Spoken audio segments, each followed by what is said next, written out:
मेरा नाम सलमान है और आज की इस वीडियो में हम ये देखेंगे कि हमारे लैपटॉप के अंदर अगर हमारा देखो लैपटॉप सही नहीं चल रहा है, अगर वो हैंग करता है या सही से प्रोसेसिंग नहीं हो पा रही है, अटक अटक के चलता है, तो ऐसी प्रॉब्लम में हम इसके अंदर मेमोरीज़ को बढ़ाते हैं। यानी कि हमारे जो लैपटॉप है इसमें हम रैम और अब आजकल क्या चलने लगी है, SSD चलने लगी है, सॉलिड स्टेट ड्राइव।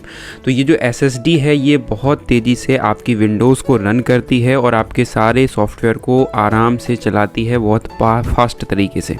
तो कहने का मतलब ये है कि आपका ये जो लैपटॉप है बहुत तेज़ी से चलने लगेगा अगर हम इसमें और भी चीज़ अपग्रेड कर देंगे तो ऑलरेडी इसके अंदर 4 GB रैम है और हम 4 GB और एक्स्ट्रा बढ़ाएंगे ताकि इसमें जो प्रोग्राम है वो आसानी से चलने लगें।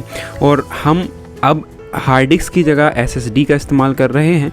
ये NVMe SSD है और SATA SSD भी आती है, तो इसमें ऑप्शन है कि हम NVMe SSD लगा सकते हैं, तो हम इसका इस्तेमाल करेंगे और हम एक रैम अपग्रेड कर रहे हैं। तो अगर आपकी भी यही प्रॉब्लम है कि आपका सिस्टम सही नहीं चलता है तो आप इस वीडियो को पूरा देखिए कि आप किस तरीके से इसमें अपग्रेड कर सकते हैं चीज़ों को और एक्स्ट्रा कैसे लगा सकते हैं।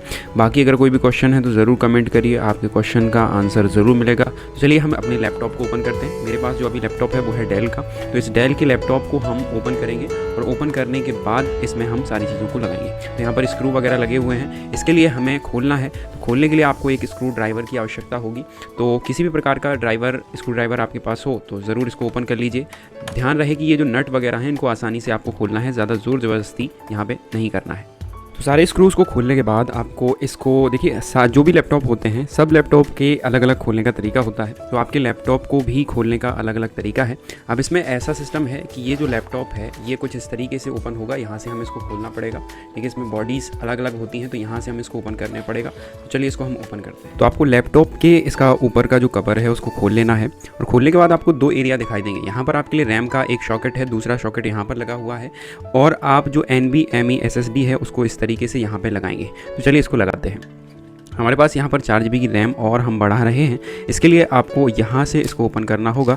तो आप इसको ओपन कर लीजिए और इसमें SSD को लगाना है। ठीक है, तो हम यहाँ पर पहले तो रैम को लगाएंगे। तो चलिए रैम को यहाँ पर हम निकाल लेते हैं।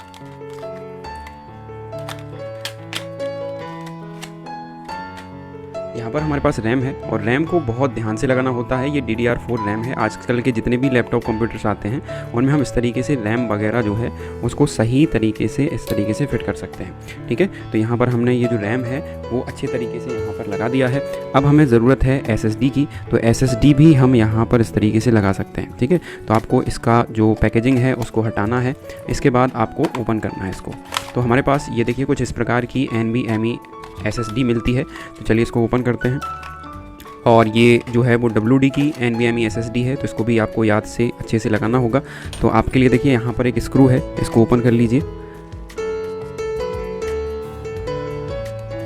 स्क्रू को हटाने के बाद आपको यहाँ पर एक ऑप्शन मिलता है।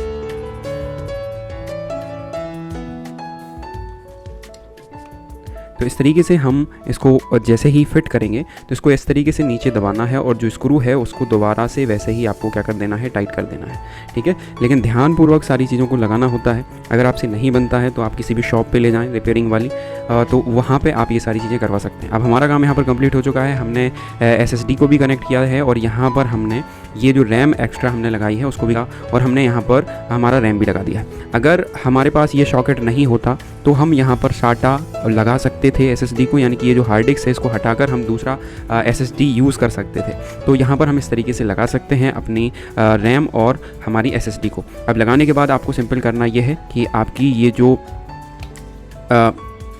यहाँ पर आपकी जो ये निकाला था आपने, इसको दोबारा से अच्छे तरीके से कनेक्ट कर दीजिए और स्क्रूज़ को लगा दीजिए। बाकी अगर आप सीखना चाहते हो कि आप किस तरीके से आप जो भी है इंस्टॉल करते हो विंडोज़ को, तो विंडो कैसे इंस्टॉल करी जाती है, उसके अंदर सॉफ्टवेयर कैसे डाले जाते हैं, ड्राइवर कैसे डाले जाते हैं, अगर आप ये सीखना चाहते हैं तो ज़रूर कमेंट कीजिए, उसके ऊपर भी हम एक वीडियो बनाएंगे आपके।